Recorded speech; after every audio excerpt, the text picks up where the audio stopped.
Well, let's take our Bibles to Romans chapter number 1 today, and we're going to talk about something that's a little more difficult to talk about because I think that everyone has their own opinion about how we should live our lives or what God expects. But I think we need to zero in on something that's more critical than just how we live out our lives, but just the reality that we have a choice to either live by God's holy standard or reject God's holy standard, live by our own standard, our own ways. And when we live by our own ways, the Bible calls it sin. And so in Romans chapter number 1, Paul is trying to help the people understand that there's a destruction that happens because sin is not just a little here, a little there. Sin is progressive, it's invasive, and it's destructive to the heart of man. And so we're finding out now as we do more research, the more we pattern our lives in things that God has said stay away from, the more we can actually see that the mind is altered by those things. It's amazing that we can see it,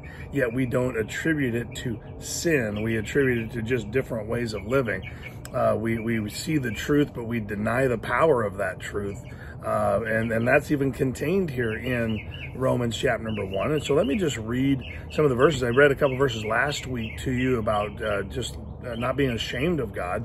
I think that a lot of times we live our own ways thinking that we've got it better and our world around us knows better. And so we just kind of get in that mode of doing things the way we think they should be done, the way we think God should want them to be done, instead of the way that God says he wants them done. And so in Romans chapter number 1, verse number 18, I'll just read a few verses, then I'm going to kind of bounce around because there's some pretty incredible language in here that I feel like maybe be over the top for a morning devotion, but I want you to know that he's very specific. And so verse number 18 says, "For the wrath of God is revealed from heaven against all ungodliness and unrighteousness of men who hold the truth in unrighteousness." And so God has a right way to live. We choose a different way to live, which is called unrighteousness or unright way of living. And so it's not the right way of living. Verse number 19 says, "Because that which may be known of God is manifest in them, for God hath showed it unto them. For the invisible things of him from the creation of the world." Did you catch that? The way even God created the world is known to men. You can see it, but men decide not to see it. And so they can say that they're clearly seen, being understood by the things that are made, even as eternal power and Godhead, so that they are without excuse. And so God is making a statement about how the world came into existence. He's saying, I made this, and you can see my fingerprints all over it if you're willing to give me the credit for it. He goes on, he says, "Because that when they knew God, they glorified him not as God, neither were thankful, but became vain in their imaginations, and their foolish heart was darkened." See that? When we refuse God's way, it causes a darkening of our heart.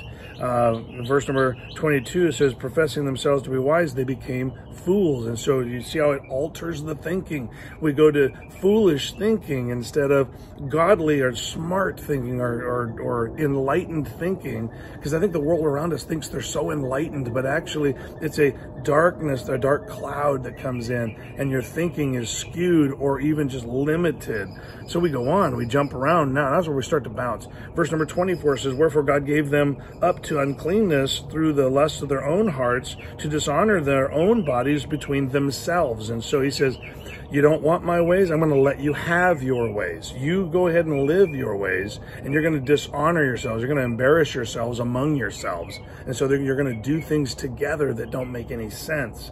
And then we go on, and we jump to verse number 26. It says, "For this cause gave them up unto vile affections, for their women did change the natural use unto that which is against nature." And he goes on and says, "Likewise the men, leaving the natural use of the woman, burned in their lust one toward another."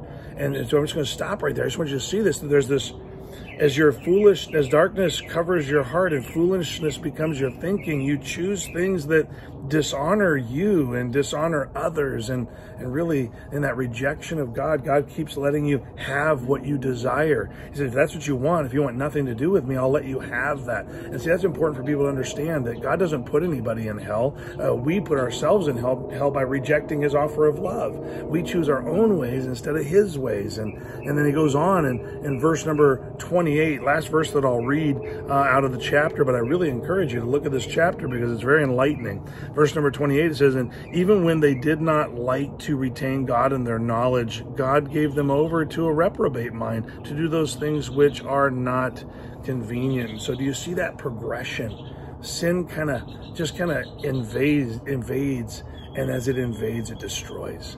So I want to encourage you today. Walk with God. Guard your heart. Listen to what God has to say. Live out his pattern for life, because in his pattern for life is life, and a way to please him and to stop degrading myself in worldliness and sin.